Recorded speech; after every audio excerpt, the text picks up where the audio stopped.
नमस्कार। प्रादेशिक समाचार के साथ मैं प्रियंका। पहले मुख्य समाचार। प्रधानमंत्री नरेंद्र मोदी आज सुबह 11 बजे स्वच्छ भारत मिशन शहरी और कायाकल्प तथा शहरी परिवर्तन के लिए अटल मिशन अमृत के दूसरे चरण का करेंगे शुभारंभ। मुख्यमंत्री हेमंत सोरेन आज वर्चुअल माध्यम से चतरा में इटखोरी स्थित चोरकारी पावर ग्रिड सब स्टेशन का करेंगे उद्घाटन। 3 जिलों की बिजली समस्या होगी दूर। धनबाद हावड़ा रेल मार्ग और आसनसोल में जल जमाव के साथ भूस्खलन से रेल परिचालन बुरी तरह प्रभावित। कई ट्रेनें हुई रद्द, कई ट्रेनों के रूट बदले गए। और बंगाल की खाड़ी में बने निम्न दबाव और चक्रवाती तूफान गुलाब के कारण पूरे राज्य में भारी बारिश। धनबाद में 377 मिलीमीटर बारिश होना। और अब समाचार से पहले एक जरूरी संदेश। देश भर में 18 वर्ष से अधिक आयु के सभी लोगों के लिए सरकारी केंद्रों में निःशुल्क टीकाकरण अभियान चलाया जा रहा है। हमारे युवा श्रोताओं से अपील है कि वे कोविड रोधी टीका जरूर लगवाएं और दूसरों को भी इसके लिए प्रेरित और सहयोग करें। कोरोना महामारी के प्रति आप कोई भी लापरवाही न बरतें, क्योंकि कोरोना अब भी हमारे लिए बड़ा खतरा बना हुआ है। जब तक आवश्यक न हो, घर से बाहर न निकलें और इन आसान उपायों का पालन करें। मास्क लगाएं, 2 गज की सुरक्षित दूरी बनाए रखें, बार बार हाथ धोएं और चेहरा साफ रखें। कोविड से संबंधित जानकारी और मार्गदर्शन के लिए राष्ट्रीय हेल्पलाइन काम कर रही हैं। इनके नंबर हैं 011-2397-8046 और 1075। इसके अलावा राज्य हेल्पलाइन नंबर 104 डायल कर समस्या का त्वरित समाधान लिया जा सकता है। और अब समाचार विस्तार से। प्रधानमंत्री नरेंद्र मोदी आज सुबह 11 बजे स्वच्छ भारत मिशन शहरी और कायाकल्प तथा शहरी परिवर्तन के लिए अटल मिशन अमृत के दूसरे चरण का शुभारंभ करेंगे। स्वच्छ भारत मिशन और अमृत को सभी शहरों को कचरा मुक्त करने और जल संरक्षण के लक्ष्य को हासिल करने के लिए तैयार किया गया है। केंद्र सरकार के ये दोनों महत्वाकांक्षी मिशन शहरों की चुनौतियों से प्रभावी ढंग से निपटने की दिशा में महत्वपूर्ण कदम हैं और 2030 तक सतत विकास लक्ष्यों को हासिल करने में मददगार साबित होंगे। इस अवसर पर आवास और शहरी कार्य मंत्री हरदीप सिंह पुरी और राज्यों तथा केंद्र शासित प्रदेशों के शहरी विकास मंत्री मौजूद रहेंगे। मुख्यमंत्री हेमंत सोरेन चतरा जिले के इटखोरी स्थित चोरकारी पावर ग्रिड सब स्टेशन का आज वर्चुअल माध्यम से उद्घाटन करेंगे। इस पावर ग्रिड के चालू हो जाने से चतरा, हजारीबाग और कोडरमा जिलों में बिजली के लिए डीवीसी पर निर्भरता समाप्त हो जाएगी। इन 3 जिलों में अब जेबीवीएनएल द्वारा बिजली की आपूर्ति की जाएगी। उपायुक्त अंजलि यादव के अनुसार उद्घाटन समारोह को लेकर सारी प्रशासनिक तैयारियां पूरी कर ली गई है। मुख्यमंत्री हेमंत सोरेन ने कल जनहित से जुड़ी योजनाओं को लेकर 12 विभागों की समीक्षा की। उन्होंने सभी विभागों की समीक्षा के बाद अधिकारियों को गरीबों तक त्योहारों के पहले वस्त्रों के वितरण और आवास योजना के तहत जल्द से जल्द घर उपलब्ध कराने के निर्देश दिए हैं। लगभग पूरे दिन चलने वाली इन बैठकों में आम जनता को सुविधाएं मुहैया कराने पर जोर दिया गया है। राज्य में कोविड की स्थिति को लेकर मुख्यमंत्री ने काफी संतोष जताया। अभी तो समीक्षा करके निकले ही हैं। अगर उन सबको बताना शुरू करूं तो एक और समीक्षा आपके साथ हो जाएगी। कुल मिलाकर आज की चर्चा में राज्य के हालात पर नजर दौड़ाई गई, कई निर्देश दिए गए, कई चीजों में कमियां रही हैं, उन कमियों को दूर करने का निर्देश दिया गया है। कई योजनाओं की गति धीमी है, उन योजनाओं में गति देने की बात कही गई है। राज्य में शांत वातावरण रहे, विधि व्यवस्था बेहतर रहे, इस पर चर्चा हुआ। अभी चूंकि कोविड संक्रमण स्थिति रही है, कोविड को लेकर के तो संतोषजनक ही स्थिति है। प्रधानमंत्री नरेंद्र मोदी ने कहा है कि केंद्र सरकार ने स्वास्थ्य के क्षेत्र में बदलाव के लिए एक राष्ट्रीय दृष्टिकोण अपनाया है और नई स्वास्थ्य नीति पर काम किया है। उन्होंने कोविड महामारी के दौरान नई चुनौतियों से लड़ने में स्वास्थ्य कर्मियों द्वारा निरंतर दिए जा रहे योगदान की सराहना की है। केंद्र सरकार के सबको वैक्सीन मुफ्त वैक्सीन अभियान की सफलता इसी का प्रतिबिंब है आज भारत में कोरोना वैक्सीन की 88 करोड़ से अधिक डोज लग चुकी है। हजारों सेंटर्स पर हमारे डॉक्टर, नर्सेज, मेडिकल स्टाफ लगातार वैक्सीनेशन करने में जुटे हैं। मेडिकल क्षेत्र में देश का ये सामर्थ्य हमें और बढ़ाना है। इधर राष्ट्रव्यापी टीकाकरण अभियान के अंतर्गत देश भर में अब तक 88 करोड़ 34 लाख से अधिक टीके लगाए गए हैं। झारखंड में टीकाकरण का आंकड़ा 1 करोड़ 75 लाख को पार कर चुका है। वहीं 20% वयस्क आबादी को कोविड की डोज दी जा चुकी है। केंद्र सरकार कोविड महामारी के दौरान लोगों की सुविधा के लिए बनाई गई राष्ट्रीय स्तर की हेल्पलाइन नंबर के बारे में लोगों को जागरूक कर रही है। सूचना प्रसारण मंत्रालय अपने विभिन्न विभागों के माध्यम से इन हेल्पलाइन के बारे में जागरूकता बढ़ा रहा है। विभिन्न हेल्पलाइन नंबर इस प्रकार हैं। कोविड संबंधी सवालों के जवाब देने के लिए स्वास्थ्य और परिवार कल्याण मंत्रालय की हेल्पलाइन है 1075। राज्य हेल्पलाइन नंबर है 104। महिला और बाल विकास मंत्रालय की चाइल्ड हेल्पलाइन है 1098। वरिष्ठ नागरिकों के लिए सामाजिक न्याय और आधिकारिता मंत्रालय की हेल्पलाइन है 14567। मनोवैज्ञानिक सहायता के लिए राष्ट्रीय मानसिक स्वास्थ्य और तंत्रिका विज्ञान संस्थान निमहांस का नंबर है 080461100007। आयुष कोविड परामर्श हेल्पलाइन नंबर है 14443 और MyGov WhatsApp help desk number है 9013151515। खूंटी जिले में स्वास्थ्य सुविधाओं के उच्च मानकों का प्रदर्शन सराहनीय रहा है। स्वास्थ्य मंत्री द्वारा कल खूंटी स्वास्थ्य विभाग को कायाकल्प पुरस्कार से सम्मानित किया गया है। विस्तृत ब्यौरा दे रही हैं हमारी खूंटी संवाददाता।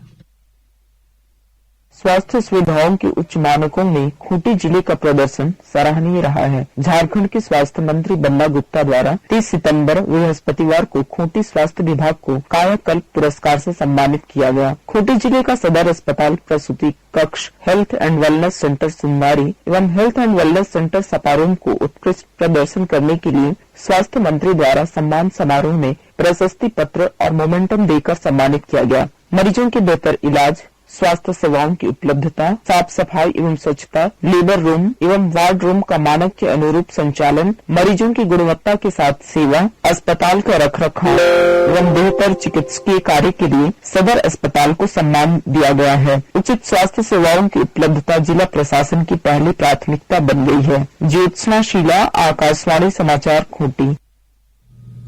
आकाशवाणी के ताजा तरीन समाचारों के लिए आप हमारी वेबसाइट newsonair.com पर लॉग ऑन कर सकते हैं।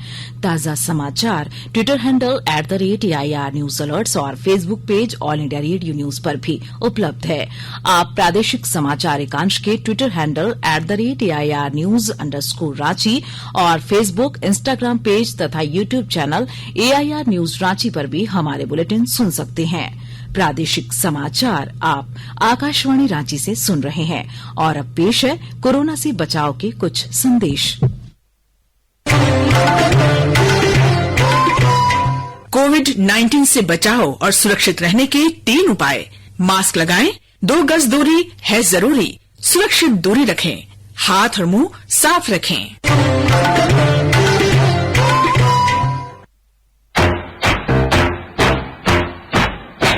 चलो एक शुरुआत करें, चलो एक फैसला आज करें, मास्क नहीं तो टोकेंगे, कोरोना को रोकेंगे। चलो एक इरादा करते हैं, चलो एक इरादा करते हैं, मास्क नहीं तो टोकेंगे, कोरोना को रोकेंगे। भारत सरकार द्वारा जनहित में जारी। प्रादेशिक समाचार में आपका फिर स्वागत है। धनबाद हावड़ा रेल मार्ग पर टिकियापाड़ा यार्ड में जल जमाव और आसनसोल में जल जमाव के साथ भूस्खलन से रेल परिचालन बुरी तरह प्रभावित हो गया। आसनसोल से धनबाद होकर चलने वाली वाराणसी पैसेंजर और आसनसोल गोमो पैसेंजर को रद्द कर दिया गया। वापसी में वाराणसी से आसनसोल जाने वाली ट्रेन आज नहीं चलेगी। वहीं हावड़ा लालकुआं एक्सप्रेस भी आज रद्द रहेगी। हावड़ा से नहीं चलने की वजह से कल लालकुआं हावड़ा एक्सप्रेस को भी रद्द कर दिया गया है। बारिश की वजह से कल हावड़ा से धनबाद आने वाली ब्लैक डायमंड एक्सप्रेस देर से पहुंची। हावड़ा रांची शताब्दी एक्सप्रेस भी लेट से चली। Dhanbad coalfields express, Howrah Jodhpur express भी प्रभावित हुई है। कोलफील्ड जहां 2 घंटे से ज्यादा लेट से हावड़ा पहुंची, वहीं हावड़ा से जोधपुर जाने वाली ट्रेन 7 घंटे से ज्यादा विलंब से धनबाद आई। धनबाद होकर चलने वाली ट्रेनों के साथ साथ आसनसोल जसीडीह रूट से चलने वाली ट्रेन भी बारिश की वजह से प्रभावित रहीं। धनबाद हावड़ा रेल मार्ग पर काली पहाड़ी और नेमचा रेलखंड के बीच रेल पुल पर बारिश के पानी से जल जमाव की वजह से इस रूट की ट्रेनें आसनसोल, सीतारामपुर और जसीडीह के बजाय खाना, रामपुर हाट, साहिबगंज, भागलपुर व क्यूल के रास्ते चलाई गईं। बंगाल की खाड़ी में बने निम्न दबाव और चक्रवाती तूफान गुलाब के कारण पूरे राज्य में जमकर तबाही हुई है। लगातार हो रही बारिश के कारण राज्य के 2-3 जिलों को छोड़कर सामान्य जनजीवन अस्त व्यस्त हो गया है। राजधानी रांची समेत बोकारो, धनबाद, सरायकेला खरसावां, पूर्वी और पश्चिमी सिंहभूम, गिरिडीह, देवघर, गोड्डा, कोडरमा, जामताड़ा, रामगढ़ और खूंटी जिले के ग्रामीण क्षेत्रों में दर्जनों कच्चे घर गिर गए हैं, जबकि शहरी क्षेत्रों में जल भराव के कारण लोगों का घर से निकलना मुश्किल हो गया है। धनबाद में 40 घंटे से हो रही लगातार बारिश से अब तक 377 मिलीमीटर बारिश होने का नया रिकॉर्ड बना है। इससे पहले 26 और 27 सितंबर 1995 को ऐसी ही बारिश हुई थी। इस बीच मौसम विज्ञान केंद्र रांची ने आज भी राज्य के कुछ भागों में तेज बारिश के साथ वज्रपात की चेतावनी जारी की है। रेल मंत्री अश्विनी वैष्णव ने कहा है कि रेलवे खिलाड़ियों के सुनिश्चित कैरियर उन्नयन के लिए काम कर रहा है। श्री वैष्णव ने कल एक समारोह में टोक्यो ओलंपिक में भाग लेने वाले रेलवे के 25 खिलाड़ियों और 6 प्रशिक्षकों को सम्मानित किया। टोक्यो ओलंपिक में भारतीय दल के 126 सदस्यों में से 25 खिलाड़ी, 6 प्रशिक्षक और 1 फिजियो रेलवे के थे। झारखंड वॉलीबॉल एसोसिएशन की ओर से सिमडेगा में आओ खेलो वॉलीबॉल प्रशिक्षण प्रतियोगिता का आयोजन किया गया। मुख्य अतिथि राजेंद्र प्रसाद सिंह ने खिलाड़ियों के बीच प्रशिक्षण प्रमाण पत्र का वितरण किया। उन्होंने कहा कि सिमडेगा जिले में बच्चों और युवाओं में खेलों के प्रति काफी रुचि है। सिमडेगा जिला हॉकी की नर्सरी के रूप में जाना जाता है। उन्होंने कहा कि वॉलीबॉल में भी खेल प्रतिभा का प्रदर्शन करते हुए खिलाड़ी जिले और राज्य का नाम रोशन करेंगे। रांची के सांसद संजय सेठ और पत्र सूचना कार्यालय रांची के अपर महानिदेशक अरिमर्दन सिंह ने आज नेहरू युवा केंद्र रांची द्वारा आजादी के अमृत महोत्सव के तहत क्लीन इंडिया अभियान की शुरूआत की। मौके पर उन्होंने फिरायलाल चौक पर सड़कों की सफाई की। यह अभियान पूरे महीने चलेगा। राज्य और जिला स्तर पर करीब 242 टन से अधिक कचरा के विस्तारण की योजना है। देश के 75वें स्वाधीनता दिवस समारोहों के उपलक्ष्य में आजादी का अमृत महोत्सव के अंतर्गत प्रादेशिक समाचार एकांश आकाशवाणी रांची द्वारा स्वाधीनता संग्राम और उसके गौरवशाली इतिहास पर 18 अगस्त से साप्ताहिक अमृत महोत्सव क्विज का शुभारंभ किया गया है। सेंट्रल कोलफील्ड्स लिमिटेड और mission blue foundation Amrit Mahotsav quiz में आकाशवाणी समाचार रांची के साथ सहयोगी के रूप में शामिल है। आजादी के 75 वर्षों का पर्व अमृत महोत्सव प्रत्येक बुधवार शाम 7 बजे प्रसारित होने वाले प्रादेशिक समाचार के दौरान पूछे गए प्रश्न का सही उत्तर देने वाले प्रथम 10 प्रतिभागियों में से लकी ड्रॉ द्वारा चुना हुआ एक प्रतिभागी इनाम का हकदार होगा। इसके लिए सुनते रहें आकाशवाणी रांची का प्रसारण।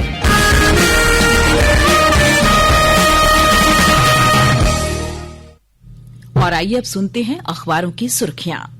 राज्य से प्रकाशित होने वाले लगभग सभी अखबारों ने मुख्यमंत्री हेमंत सोरेन द्वारा की गई विभागों की समीक्षा को प्रमुखता से प्रकाशित किया है। प्रभात खबर ने लिखा है, पूरे झारखंड में हो रही बारिश, अगले 3 दिनों तक छाए रहेंगे बादल। दैनिक भास्कर ने लिखा है, शहर में बिना नक्शे के भवनों को नियमित करने पर बनी सहमति। हिन्दुस्तान ने पूर्व केंद्रीय सूचना और प्रसारण मंत्रालय के सचिव और शिक्षा सचिव अमित खरे और डीजीपी एमबी राव के कल सेवानिवृत्त होने की खबर को प्रमुखता से प्रकाशित किया है। दैनिक जागरण ने प्रधानमंत्री नरेंद्र मोदी द्वारा कल 4 मेडिकल कॉलेज के उद्घाटन की खबर को पहले पन्ने पर जगह दी है। रांची एक्सप्रेस ने धनबाद जज हत्याकांड पर हाईकोर्ट की नाराजगी की खबर को पहली सुर्खी बनाया है। अंग्रेजी दैनिक हिंदुस्तान टाइम्स और टाइम्स ऑफ इंडिया ने पंजाब के पूर्व मुख्यमंत्री कप्तान अमरिंदर सिंह के बयान न भाजपा में जाऊंगा न कांग्रेस में रहूंगा को पहली हेडलाइन बनाया है। और अब अंत में मुख्य समाचार एक बार फिर। प्रधानमंत्री नरेंद्र मोदी आज सुबह 11 बजे स्वच्छ भारत मिशन शहरी और कायाकल्प तथा शहरी परिवर्तन के लिए अटल मिशन अमृत के दूसरे चरण का करेंगे शुभारंभ। मुख्यमंत्री हेमंत सोरेन आज वर्चुअल माध्यम से चतरा में इटखोरी स्थित चोरकारी पावर ग्रिड सब स्टेशन का करेंगे उद्घाटन। 3 जिलों की बिजली समस्या होगी दूर। धनबाद हावड़ा रेलमार्ग और आसनसोल में जल जमाव के साथ भूस्खलन से रेल परिचालन बुरी तरह प्रभावित। कई ट्रेनें हुई रद्द, कई ट्रेनों के रूट बदले गए। और बंगाल की खाड़ी में बने निम्न दबाव और चक्रवाती तूफान गुलाब के कारण पूरे राज्य में भारी बारिश। धनबाद में 377 मिलीमीटर बारिश होना। इसके साथ ही आकाशवाणी रांची से प्रादेशिक समाचार का ये बुलेटिन समाप्त हुआ। नमस्कार। घर में रहिए, सुरक्षित रहिए और सुनते रहिए आकाशवाणी।